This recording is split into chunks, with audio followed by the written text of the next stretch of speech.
Wir hatten großes Programm inklusive Gartenzwerge und Gartenstühle. Gestern hatten wir uns dagegen entschieden und irgendwie, als ich heute Morgen aufgewacht bin, habe ich gedacht, so, das kann es doch jetzt irgendwie auch nicht sein. Ich habe hier was absolut Unglaubliches entdeckt, das glaubt ihr mir nicht.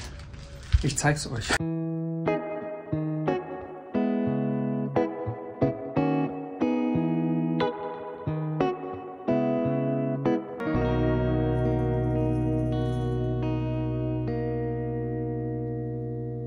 Ein Bein sieht man schon. Was kommt da noch? Der Rest.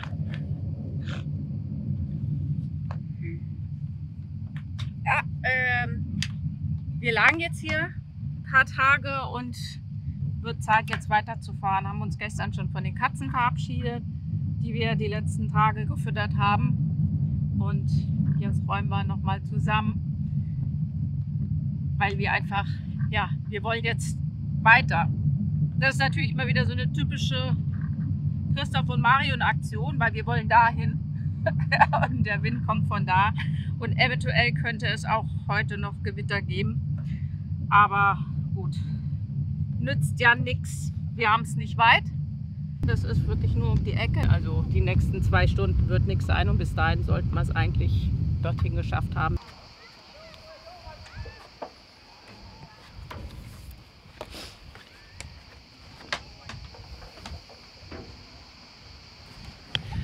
Das ist unser Sonnenschutz, den wir kürzlich noch entdeckt haben, zum Glück, weil der macht nämlich hier zwischen dem Bimini und hier hinten, also bis hierher, bis zum achterlichen Unterwand vom Besan, macht der zu. Wir hatten großes Programm inklusive Gartenzwerge und Gartenstühle, hätte ich fast gesagt. Wir waren hier ein paar Tage und dann sammelt sich immer so einiges an. Reitgewicht, weil wir es teilweise sehr böig hatten und Snubber und die Badeleiter und das Dinghy und die Paddleboards und naja, dann liegt noch das Tauchzeug am Deck rum. Es wird dann immer ein bisschen viel, was man wegräumen muss, aber trotzdem ist egal.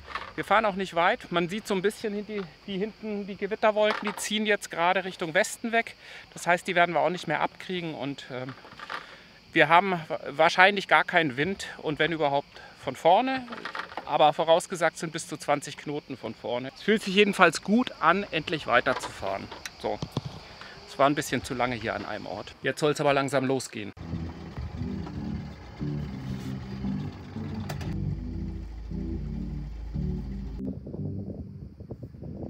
Wir waren mehrere Wochen in Porto-Cufo vor Anker.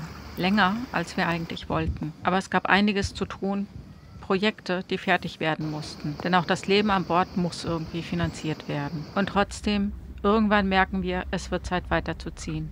Zeit, neue Eindrücke zu sammeln und auch mal wieder Menschen zu treffen.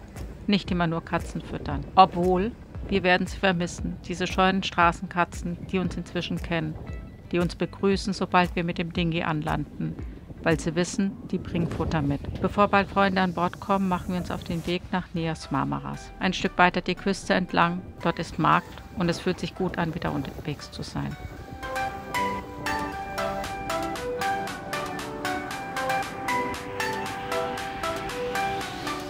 Das ist Neos Marmaras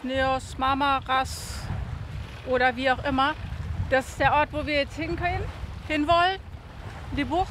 Und da gibt es einen Wochenmarkt, immer nur donnerstags von 7 bis 12:30 Uhr. Und es gibt einen größeren Supermarkt. Das ist auf jeden Fall schon mal ganz was anderes als Porto-Cufo. Ist ein bisschen größer, ist auch mal ganz schön. Es ist jetzt lange her, dass wir in einem Ort waren. Mal sehen. Christoph sagte gerade, da ist Grömitz. Für alle, die von der Ostsee kommen, Grömitz hat so ein paar Gebäude aus den 80er, 90ern, Brutalismus und ja, das sieht ein bisschen so aus. Aber gut, wichtig ist, dass es geschützt ist und dass wir gut liegen und nicht wie die Gebäude hier aussehen.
bin echt so froh, dass wir hierher gekommen sind. Es war noch ein bisschen...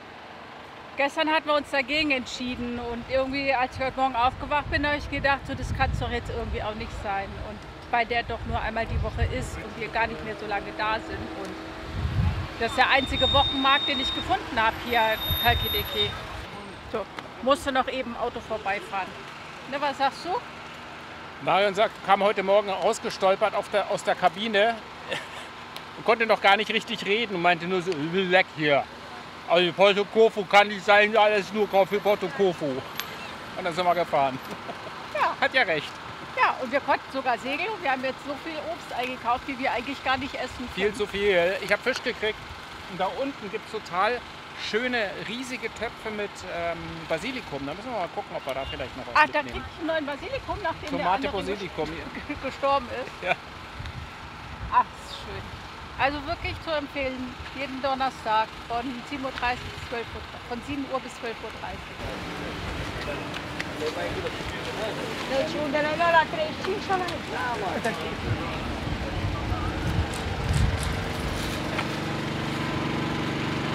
Oder ein Olivenbäumchen aufs Boot. Guck mal, wie groß die sind. Das ist irre, oder? Ja. Die sind so groß, ne? Ja, die sind so groß. Aber lecker. Geh mal gucken.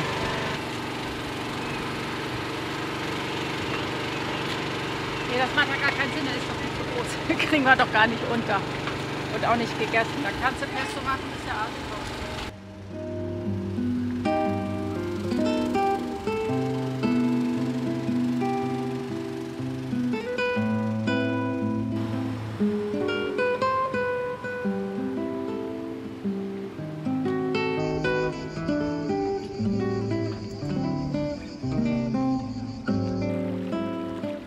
Neos Marmaras, ein quirliger Ort an der Westküste Sitronias. Gegründet von griechischen Flüchtlingen aus dem Marmara-Archipel in Kleinasien, die sich Anfang der 1920er Jahre hier niederließen. Heute ist das Städtchen eine Mischung aus Geschichte, Fischerboden und Ferienwohnungen. Der Ort breitet sich malerisch über 3 Hügel aus mit Blick auf die vorgelagerten Inseln. Am Hafen flicken ein paar Fischer im Schatten ihre Netze oder beobachten das Kommen und Gehen der Boote, während die Kähne sanft in der Sonne schaukeln. Ein paar Straßen weiter beginnt das Leben. Tavernen, kleine Geschäfte und unser Ziel, der Wochenmarkt. Wir sind nicht die Einzigen, die frisches Gemüse und ein wenig Abwechslung suchen. Und doch, hinter dem Trubel bleibt ein Hauch vom alten Marmaras, wenn man hinschaut und sich ein bisschen Zeit nimmt.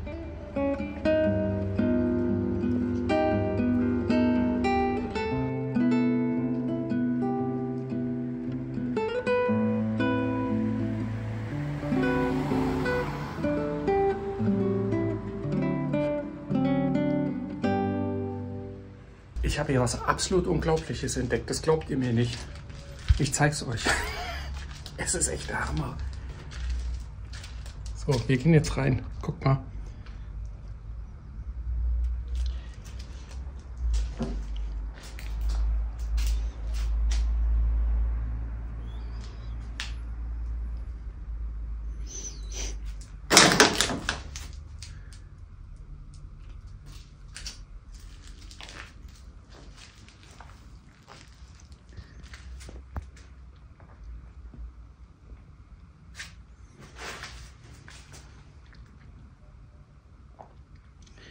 Ein uraltes Kino.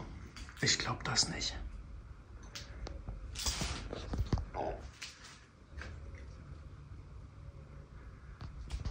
Ist ja unglaublich, echt. Ich würde gerne mal wissen, wie lange das noch in Betrieb war. Wow. Echt Wahnsinn. Das ist echt irre, ne? Guck mal hier. Mit den alten. Ich weiß gar nicht, was das ist.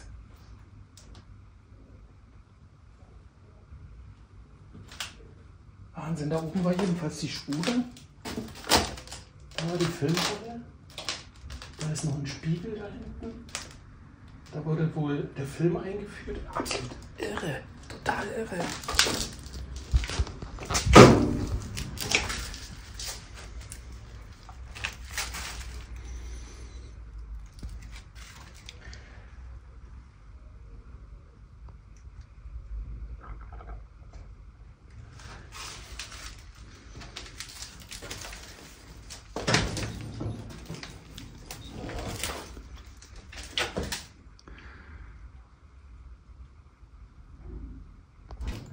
So krass. Also ich habe das schon in alten Filmen gesehen, dass es diese Kinos gab. Aber ich hatte immer den Eindruck, weiß ich nicht, also es ist schon wahrscheinlich, dass es die gab, aber ich habe jedenfalls noch nie so eins gesehen. Wow, da sind noch die ganzen Stühle.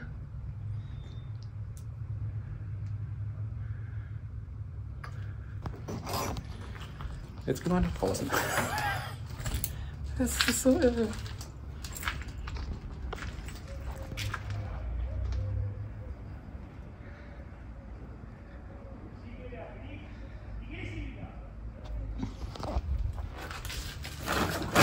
Also ich glaube, wenn man das heute wieder erleben könnte, ich glaube, das wäre fast eine Touristenattraktion.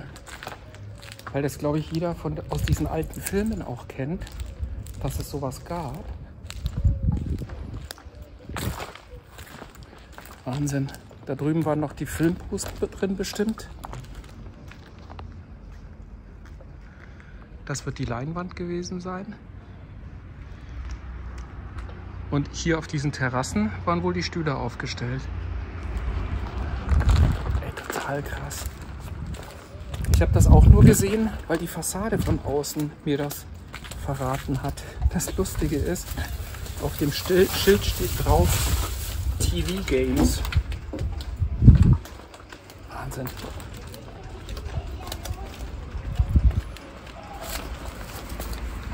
Absolut irre.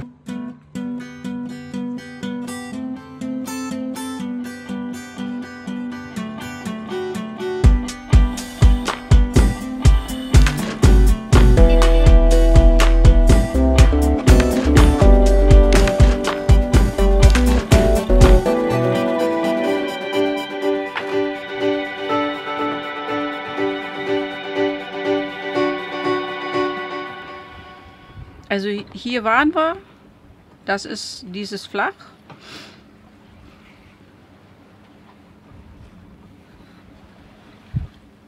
Das ist Sitonia, also der zweite Finger. Und wir wollen hier irgendwo hin.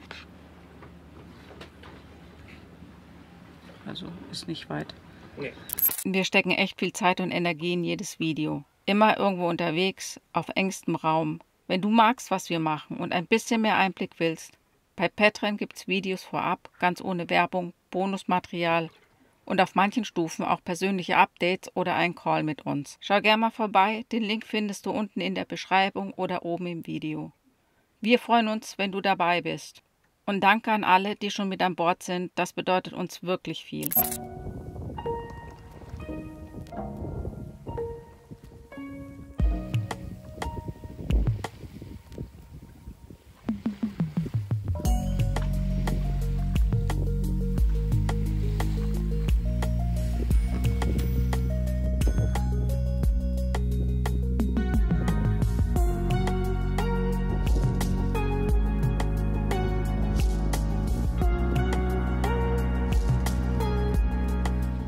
Wir verlassen Neos Marmaras und machen uns auf den Weg nach Diaporti. Noch einmal ein paar ruhige Tage, bevor uns Freunde besuchen kommen. Die kleine Bucht liegt friedlich da, genau das, was wir jetzt brauchen. Ein Ort zum Ankommen, zum Durchatmen. Die Abende sind mild, das Licht wird golden und die Sonnenuntergänge gehören zu den schönsten, die wir bislang gesehen haben. Wir genießen die Stille, das einfache Leben an Bord, bevor es bald wieder ein bisschen lebendiger wird.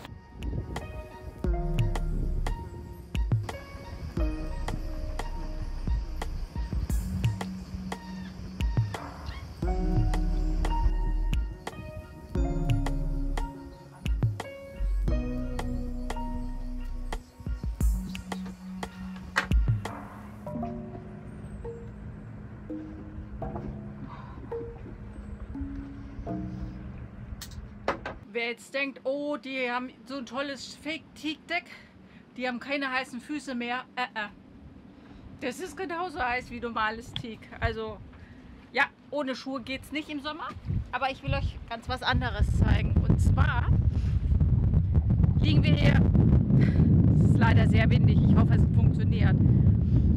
Das war nichts, die Aufnahme. Deswegen gibt es jetzt ein erzählen von mir. Also wir liegen hier in einer wirklich sehr schönen, ruhigen Bucht. Gefällt uns richtig gut. Mega Sonnenuntergang, mega Mond. Rechts Sonnenuntergang, links Mond, alles toll. Aber wir haben etwas mehr Wind als vorhergesagt und deswegen schweunen wir auch ein bisschen anders als gedacht. Und wir wollten jetzt nicht nochmal umankern und haben mal die Korallentechnik ausprobiert. Das heißt, wenn du in einem Atoll ankerst und möchtest die Korallen aber schützen, beziehungsweise du musst sie ja auch schützen, dann hebst du die Kette mit Hilfe von Schwimmkörpern nach oben, also zum Beispiel Fender, und dadurch schwebt sie leicht über dem Boden und macht eben das, was unten liegt, nicht kaputt. Und durch das Schweunen, das wir jetzt hier haben, entgegengesetzt der Vorhersage, schweunen wir leicht über Posidonia. Und um das nicht kaputt zu machen, aber auch nicht umankern zu müssen, haben wir jetzt die Fender aufgehängt an der Kette. Und Christoph war erst sehr skeptisch, aber ist jetzt doch ganz zufrieden damit. Das funktioniert. Vorteil ist, die Fender-Cover werden auch bald wieder gereinigt, auch schön. Und ja, klappt gut. Also wir sind sehr zufrieden. Es passiert der Natur nichts und wir können ruhigen Gewissens hier liegen bleiben, wo wir liegen. Wir liegen direkt an der Kante vom Seegras und ich war mir gestern Abend nicht sicher, als ich noch mal tauchen gegangen bin, ob das wirklich jetzt Seegras ist oder Posidonia. Und deswegen haben wir heute Morgen, da war es noch sehr früh, auch dann diese Fender gehängt. Und ich habe jetzt beim nochmal tauchen festgestellt, dass es eben ganz normales Seegras ist. Und das sieht man vor allem an der Wurzel. Ich habe eine Pflanze von dem normalen Seegras in der Hand gehabt. Das hat nur so ganz normale, also es hat eine Stabwurzel, wo so Fädchen abgehen, so Haarwurzeln. Und die Posidonia, die hat unten so eine Art schuppige, flache Zwiebel dran. Und daran kann man ganz gut erkennen, dass das eben was anderes ist und eben zum Glück nicht das Posidonia ist. Ich bin auch froh, dass das mit der Kette funktioniert. Und was auch toll ist, es ist ein richtiger Ruckdämpfer. Also du hast so ein ganz leichtes Schweunen, du spürst kein hartes Einrucken mehr, weil ja die Kette ganz langsam angehoben wird. Und wenn sie gezogen wird, dann werden die Fender langsam unter Wasser gedrückt. Das ist echt ein cooles System und ist ja auch schnell reingebunden. Deine Idee, ja. Deine Idee, du hast recht. Du hast lange genug gesagt, lass uns das doch mal so machen. Ich habe immer gesagt, nee, brauchen wir nicht. Aber es stimmt, es ist ein cooles System. Genau. So, also das heißt, wir sind bereit für die Südsee. Ja, toll. Wir haben 3 Fender und ein bisschen räudige Leinen dran, ja. Ja, reicht. Ja. Mehr als manche andere. Ja, das stimmt wohl. Mehr als manche andere.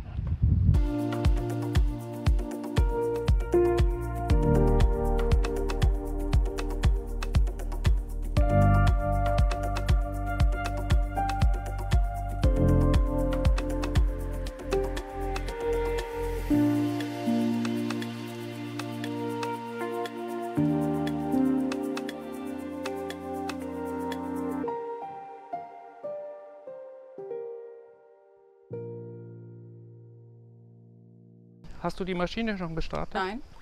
Machst du das mal? Ja. Siehst du den Strommasten vor uns? Ja. Kannst du da drauf zufahren? Ja. Anker liegt ungefähr da. Ich habe eingekuppelt. Sehr gut. Ah, es war echt ein schöner Ort hier, ne? Ja. Schönster Sonnenuntergang Griechenlands. Oh ja, hier so zwischen der Insel, ne? Hinter der Sandbank. Fahr mal bitte auf da drüben auf das weiße Gebäude zu. Gib mal einen kräftigen Schub in die Richtung, bitte.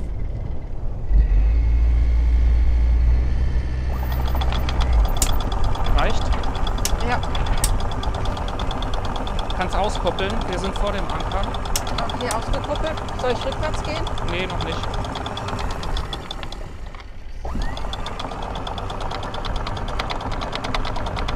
Gib noch mal einen kräftigen Schub in die Richtung. Nee, brauchst nichts machen, wir sind direkt neben dem Anker.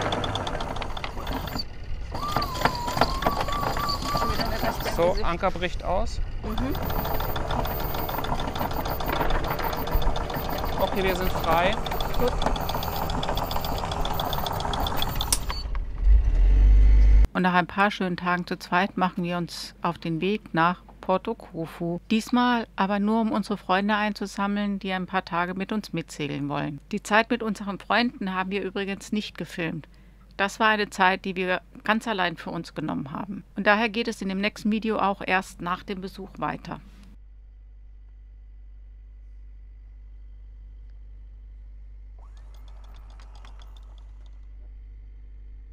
Bisher haben wir die Ankermanöver vor allem auf den anderen Booten immer ohne Headsets gemacht. Und wir haben die einmal gesehen bei einem Boot, was sehr groß war. Und uns war immer negativ aufgefallen, wenn es so war, dass der Skipper, meistens die Frau, vorne an der Kette oder am Fender angeschrien hat. Und wir fanden es auch unangenehm, nicht nur wegen der Stimmung, sondern auch, weil man eben nur kurze Kommentare geben kann. Deswegen haben wir uns irgendwann diese Headsets geleistet und sind total glücklich damit, weil das erlaubt nämlich, wenn man in der Ankerbucht reinfährt, ja, sich ganz normal drüber zu unterhalten. Oh, guck mal, da ist der, den haben wir schon mal gesehen und oh, geh mal lieber ein bisschen weiter links. Ich glaube, das ist netter und so. Und das ist total schön und das ist auch deswegen toll, dass man den anderen besser anleiten kann. Also zum Beispiel, ich kann Marion prima sagen, wenn wir zum Beispiel mit dem Bug ein bisschen rüber müssen, gib mal einen kräftigen Schub, dann weiß Marion schon, was gemeint ist, weil voll einschlagen, einmal kräftig Gas geben und dann geht der Bug 2-3 Meter rüber. Alles, was ein bisschen mehr Worte benötigt, ist mit so einem Headset ganz toll. Wir verlinken euch die mal unten, das ist ein altes Set. Wir werden nur hin und wieder darauf angesprochen, deswegen haben wir euch jetzt mal so eine Aufnahme auch gemacht. Und